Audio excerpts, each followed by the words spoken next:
So it's actually Movie Timelines' birthday. 1 year ago today, I launched my channel with the breakdown of the Friday the 13th series. So to celebrate today, we're going to dig way back into the history of horror. We're going to go all the way back to the Universal monsters. We're talking about their big four. We're talking about Dracula, Frankenstein, the Wolfman, and the Mummy. Was continuity important 80 years ago? Let's find out. So, for the most part, the Universal monster line started with Dracula in 1931, although there were some precursors with The Hunchback of Notre Dame and Phantom of the Opera.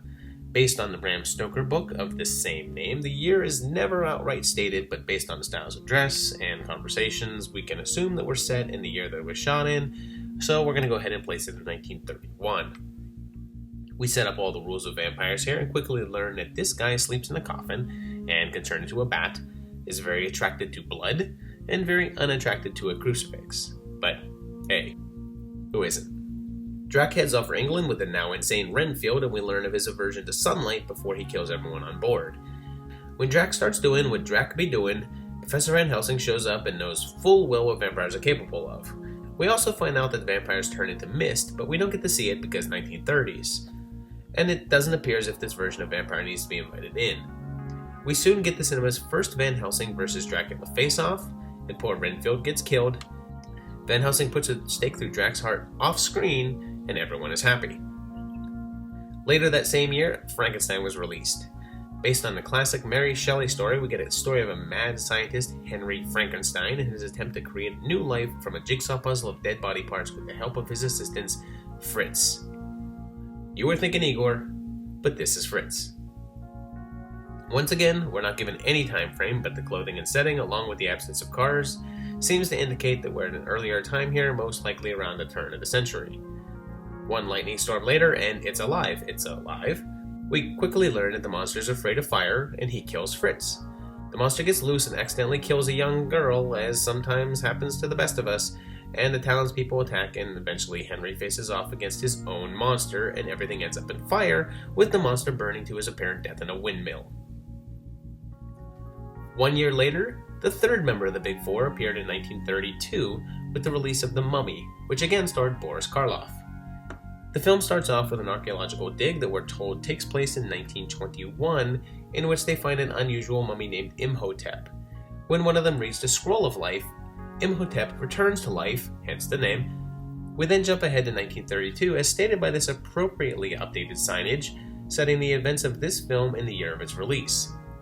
Imhotep shows up and is on the search for his dead lover, Anak-es-Enamon, and if you're expecting to see a guy wandering around slowly in bandages, you'll be disappointed, as the story has more in common with the more modern Brendan Fraser era, with the classic image of the mummy appearing only in the film's prologue. When the reincarnation of his love betrays him, the goddess Isis intervenes and destroys Imhotep. 3 years later, in 1935, Universal released its first monster sequel with Bride of Frankenstein. Now, I know the horror fans know that the name Frankenstein refers to the guy and not the monster, but I kinda blame the title of this movie on some of the confusion. I mean, it's called Bride of Frankenstein, leading it to seem like the monster is actually called Frankenstein. I get that it can kind of be inferred that the bride is a creation of Dr. Frankenstein, but come on. The movie kicks off right as the last one left off, with the revelation that the monster survived the fire and Henry's mentor Dr. Pretorius shows up decades before what I'm going to guess is his ancestor goes from beyond. Pretorius makes little people and inspires Frankenstein to create a female. Meanwhile, the monster meets a kindly blind man who is sadly not Gene Hackman, and then comes across Pretorius robbing graves. They state that the grave that they are at contains a girl who died in 1899, and since I'm assuming that they're looking for fresh corpses, it seems likely that a film would have also taken place in that year. Since this one and the first film are within a short time frame, we're given a year for both, as each Frankenstein and Bride would have then occurred in 1899. Finally, Frankenstein and Pretorius team up to create the monster's bride, and the monster gets a lot more verbose, making complete sentences and all. One electrical storm later, and she's alive. She spurns the monster, causing him to destroy the lab, killing himself, the bride, and Pretorius while Henry and his wife escape. Later, that very same year, we get the first cinematic werewolf film with Werewolf of London. We kick off in Tibet, which just happens to look like Vasquez Rocks outside of Los Angeles, and Wilfred gets bitten by a werewolf. Back in London, style of dress seems to indicate that we're taking place in the time that the film was shot, so let's place this one in 1935. There's a plant that eats frogs, and the notion that a rare plant can stall the effects of lycanthropy, and soon we get our first transformation scene with a more subtle look coming across as more Hyde than Wolf. It all ends up with Wilfred attacking his wife and getting shot by the police before transforming back to human form. The next year, in 1936, we get another sequel in the form of Dracula's Daughter, which picks up right where the first one left off, with the film's only returning cast member, Van Helsing, who is suddenly Von Helsing for some reason, so we're still in presumed 1931. A mysterious woman shows up who turns out to be Dracula's daughter, of course. It's in the title. And pretty soon she's doing the vampire doings. She gives a callback to the first film by stating that she doesn't drink wine, and then we head back to Transylvania for the final showdown. When she betrays her assistant, he retaliates by shooting her through the heart with a wooden arrow, killing her. Even though Dracula's Daughter wasn't very successful, they continued down the monster sibling road in 1939 with Son of Frankenstein, which featured both Boris Karloff and Bela Lugosi together. Some time has passed since Bride, and they mentioned that the town has gone downhill because of the Frankensteins, and Henry's son is now returning. We meet Wolf Frankenstein and his wife and son, and there's 30s era cars, so we're definitely set in the modern area. Considering Basil Rathbone was in his 40s at the time, and based on the age of Wolf's son, let's set this one in 1939, the year of release, 40 years after Bride. We soon meet Igor, played by Lugosi, who reveals that the monster is still alive, but comatose. They revive him, but he loses the ability to talk and reason, and Igor commands the monster to kill for him. Wolf shoots Igor, the monster gets mad, and a final confrontation sees the doctor knock old Bolthead into molten sulfur and then leaves town. In 1940, we get our next chapter in the Mummy saga with The Mummy's Hand. It's not totally a sequel, as we get the story of a new mummy, Charis, who is kept alive by the fluid of tama leaves. A quick flash of a telegram gives us a date of 1940, which places them in current times, and Steve's crew here finds Charis' tomb. The mummy is revived, and we finally get the mummy that we're the most familiar with, the shambling, bandaged-wrapped killer. After stalking our heroes, they have a final showdown in the tomb in which the day is saved by setting Charis on fire, and our heroes head back to the United States. The werewolf legend gets another shot in 1941 with the arrival of the Wolfman, featuring Bela Lugosi and Lon Chaney Jr. as the Wolf. Larry here buys a cool silver wolf head cane, which is lucky since he encounters a werewolf and manages to kill it with the cane, but not before getting bitten. We don't get an official date within the actual film, so we're judging by clothing and cars and such, and placing it in the year of release, 1941. After a good 40 minutes into a 70-minute movie, Larry finally transforms, killing a gravedigger. Side note, at this point, the change is not triggered by the full moon, but is insinuated that it happens when the wolfsbane blooms. Everything comes down to a final battle in the woods where Larry is killed by his own father using the silver cane and changes back to human form. 1942 saw the next chapter in the Frankenstein series with Ghost of Frankenstein, and Lon Chaney takes on the role of the monster from Boris Karloff. It picks up sometime after the last one, and it appears as if Igor is still alive, and he manages to free the monster from his sulfur prison. The two of them find Henry's other son, Ludwig Frankenstein, Wolf's brother, and here's where I get confused. I think he's supposed to be Wolf's younger brother, and to keep this film in the proper chronology with the others, it's most likely also set in the current time, so 1942. Since Wolf was born at the ending of Bride of Frankenstein, that means he's born around 1899 or 1900, and if Ludwig followed shortly after, the oldest he could be is around 40 years or so, and come on. Look at this guy. I mean, Cedric Hardwicke was apparently only 49 when they shot the film, so I guess times were just harder back then.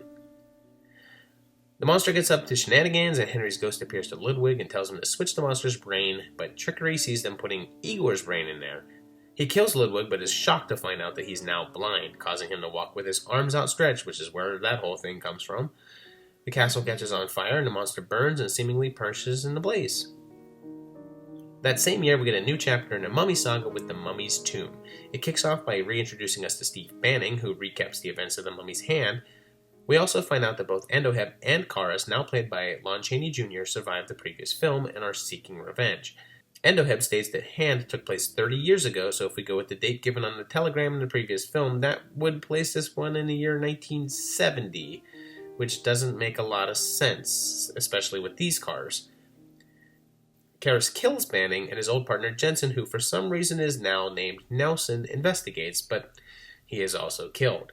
Next, Banning's son John gets his draft notice to enter World War II, so we're definitely in 1942 here, which means that the telegram from the mummy's hand was misprinted. And that film actually takes place in 1912, which is a little easier to justify than his film taking place in 1970. We get our second film in a row in which the villain is caught in a burning building and the mummy burns to death again. Alright, now 1943 hits and now we're talking our first monster crossover with Frankenstein meets the Wolfman, which kicks off with grave robbers discovering that somehow Larry Talbot isn't actually dead, and we get the new idea that the full moon is actually what triggers transformation. This guy here says that Larry died 4 years ago, which would set us in 1945 here, 2 years into the future, although it would be just as easy to push the original back 2 years and have this take place in present-day 1943, since there's no mention of World War II here, and I think that's what we're going to roll with. Anyway, in order to find a cure, they go in search of Ludwig Frankenstein, only to discover that he's dead, but he does find the monster trapped in ice. Where did that come from? He's no longer burned, but he's still blind, so he does the classic walk. He not only still has Igor's brain, but is also now played by Bela Lugosi. Although with Igor's brain he could talk at the ending of Ghost of Frankenstein, he's lost that ability. Although apparently scenes were shot of him talking that were cut because apparently test audiences thought it was silly. Think about that. They had test audiences in 1943. We also meet Elsa Frankenstein, who is the daughter of Ludwig, although she was never mentioned in Ghost. An experiment goes wrong and restores the monster and his sight, while Larry changes and the two titans duke it out until a sabotaged dam floods the castle, destroying it and them as well. 1943 also saw the first Dracula film in 7 years with Son of Dracula. It kicks off with the arrival of Count Alucard. Get it? He first appears changing form from Mist, and he's now played by Lon Chaney Jr. because every monster is at this point. The movie's called Son of Dracula, but there's a bit of question as to whether he's a descendant of Dracula or the man himself. I'm going to go ahead and go with the notion that he is a descendant. He gets married and starts attacking people, and his new wife quickly betrays him, and his coffin is destroyed, exposing him to deadly sunlight. Our hero then kills Alucard's wife, who happens to be his ex-girlfriend, because some guys deal with rejection by setting their ex on fire. The next year, we get a new chapter in the Mummy's saga with the Mummy's ghost. Endoheb shows up again and immediately tells Karras' tale and mentions 30 years again, which would lead us to believe that this also takes place in 1942, just later in the year, unless Endoheb is giving a rough estimate. So the mummy do what mummy do, and this time he's after a woman who's carrying the soul of his ancient lover. The mummy's attendant betrays him and tries to keep the girl for himself, which of course ticks Karras off, so he knocks the dummy out a window and carries off Amina. Her boyfriend tries to rescue her, but Karras drags her now aged form into the swamp, reunited in Universal's cheeriest ending ever.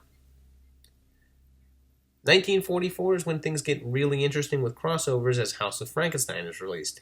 It's a real monster mashup as it kicks off with Boris Karloff as Niemann, the brother of one of Dr. Frankenstein's assistants, so either an unseen associate or possibly Fritz. He has a hunchback assistant and revives Count Dracula, now played by John Carradine. He introduces himself as Baron Lados, and I guess it's debatable whether or not this is actually a revived Dracula or actually named Lados and just playing up the Dracula connection. Either way, he starts doing his thing pretty much immediately, and shortly after, in a chase, ends up getting exposed in the sun and dying. Niemann then moves on to the destroyed Castle Frankenstein, which this guy says was flooded several years ago. It was about 1.5 years since the release of Frankenstein vs. Wolfman, so that kind of works out to have us be set in 1944 as well. They find the monster and the Wolfman, and god damn it, they're trapped in ice again. Who knew that random suspended animation ice pockets were just all over the place in Europe in the 1940s? Chaney is back as Talbot, although when they finally revive the monster, he's now played by Glenn Strange, and it's weird to see Karloff as the Doctor next to the monster that he's the most known for. Talbot woofs out but is shot with a silver bullet, and the monster tries to save the Doctor from an angry mob, only to take him into quicksand, but if we learned anything from these movies, you can bet that there's ice under there. Even though The Mummy's Ghost came out in the same year, 1944 had room for yet another chapter with The Mummy's Curse. It was Chaney's final appearance as the villain in the final solo chapter in the series. It kicks off in Louisiana, for some reason, and they state that Karras took a girl into the swamp 25 years ago. With the timeline set in the last two, there's really no way around it. This movie takes place in 1967. Universal's vision of 1967 features black characters calling people massa, so not the most progressive view of the future, I guess. Anyway, digging into Swamp frees Karis, who immediately starts killing, while Ananka is also reborn from the dirt. After some more killing and some good old-fashioned betrayal, Karis brings down the walls, crushing himself, but Ananka has been returned to mummified form. As we finally escape 1944, 1945 brought us a follow-up to House of Frankenstein with House of Dracula. We get the return of either Count Dracula or Baron Lados, take your pick, who is looking for the cure for his vampirism. Talbot shows up again, somehow alive again. How either the two survived the events of the previous film is totally unexplained. They do find Frankenstein's monster buried underground, still clutching the skeleton of Neiman, so at least that's explained. When they find him, they say that he ended up here after all these years, which would imply that a bit more time has passed than the 1 year in between the two films. Let's go with 2 and set this in 1946. Dracula goes down easy again as he's dragged out of the sunlight, but not before turning the good doctor evil. They operate on Talbot and cure him, and then an hour and 4 minutes into an hour and 8-minute movie, they revive the monster. Talbot shoots the doc and traps the monster, setting a fire that seemingly destroys it while the Wolfman gets a happy ending. So, House of Dracula essentially ended the Universal series of the Big Four, although they continued to create horror movies, most notably The Creature of the Black Lagoon saga, but they did bring the characters back in 1948 for Abbott and Costello Meet Frankenstein. Whether or not it's official canon of the series is debatable, but it kicks off with Talbot, who is most clearly not cured anymore, which could be evidence that it's not canon or just mean that the cure didn't work. Next, we discover that Dracula is still alive, and he's once again played by Bela Lugosi for only the second time. Possibly this is only the second true appearance of the actual Count Dracula, if you go with the idea that the son of Dracula really was a son, and that Lados was an imposter using Dracula's legend for his own benefit. Dracula restores the monster, still played by Glenn Strange, and the monster can once again speak, calling the Count Master. Not Massa. Between this and the Wolfman's cure reversal, people really want to include this out of the main series, but honestly, how different are these inconsistencies from any of the others so far? Their plan is apparently to replace the monster's damaged brain with that of Costello's Wilbur, and a bunch of shenanigans ensue. The exact year is never given, but it's clearly a while after the events of House of Dracula, so let's go with the current year and set it in 1948. It comes down to a face-off between Drac and the Wolfman. The monster gets revived, Talbot takes a plunge, killing Drac in the process, I guess, and the monster goes up in flames. It wraps up with a cameo from the Invisible Man, voiced by Vincent Price. The last of the series is Abbott and Costello Meet the Mummy, released 7 years later in 1955. It was the pair's final film for Universal and is even sketchier in terms of continuity. The mummy's name is changed to Clarice and is now played by Eddie Parker, so it's most likely that this is a different mummy than the one we've seen featured before. The standard shenanigans occur leading up to a temple face-off with a shoddy mummy suit, and Clarice is dispatched with dynamite, while Abbott and Costello help close out the Universal saga of the Big Four. The torch of the Universal monsters will be picked up in a big way by the Hammer films in the 1950s and beyond, and I'll cover those in a later video. We'll have to see how Universal's new Dark Universe shapes up and see if there's any callbacks to the classic series. So that's it for this week's video. I really want to take a quick time out to say thank you to all of my fans and subscribers and followers for making this past year great. The response has been fantastic. I never would have guessed 1 year ago when I uploaded my Friday the 13th video that I would now have 21 versions of horror timelines, 4 versions of sci-fi timelines, plus a bunch of mini timelines and other videos out there. The response has been fantastic. I want to thank all of my viewers who comment on every video. Your comments are really, really great to me. I really try to respond to every single one that I can. Thank you again to the people that will also link me on your Facebooks, your Twitters, your Reddits. The people of the horror Reddit have been extremely welcoming to me, and I thank you all for that. Just to give you a heads up of what I have in the future, I have a list of franchises that I intend to get to. If I were to keep on going on my pace of one every two weeks, I will have enough videos to keep me going for at least another 2 years. And that's not including lumping in action movies or comedy films or superhero films, which you also do intend to do at some point. So we've got a lot of great videos coming in the future. Again, I never would have expected this reaction, and thank you for all of my now over 2,000 subscribers, which keeps on growing. Hey, thanks very much for watching, guys. I really appreciate it, and we'll see you again in another couple of weeks. Thanks. Bye.